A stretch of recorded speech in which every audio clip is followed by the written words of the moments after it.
அண்ணன் இருக்கிறது ஒரு பெரிய ஸ்பெஷல் தான். அப்பா வந்து கையில தூக்கி வச்சிருந்தாருன்னா அண்ணா தோல்ல தூக்கி வச்சிருப்பாங்கன்னு சொல்லுவாங்க. ஸோ அந்த வகையில் I am very very lucky that இந்த ஃபேமிலி ஸ்டோரி கேட்டேன். ரொம்ப ரொம்ப நெகிழ்ச்சியா இருந்துச்சு.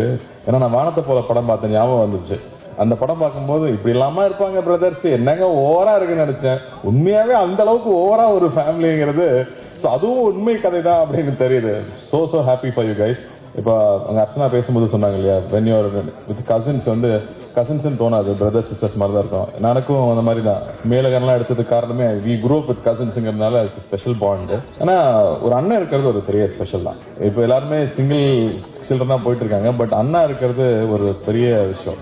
அதான் சொல்லுவாங்க, அப்பா வந்து கையில தூக்கி வச்சிருந்தாருன்னா அண்ணா தோல்ல தூக்கி வச்சிருப்பாங்கன்னு சொல்லுவாங்க. ஸோ அந்த வகையில் I am very very lucky that நிறைய அவங்கள பார்த்து நம்ம கத்துக்குவோம். அவங்க எல்லா விஷயத்திலையும் நம்ம யோசிக்காத இடத்துல அவங்க நமக்காக யோசிச்சு நமக்கான ஒரு விஷயம் பண்ணியிருப்பாங்க. ஸோ அந்த வகையில் I am very very lucky.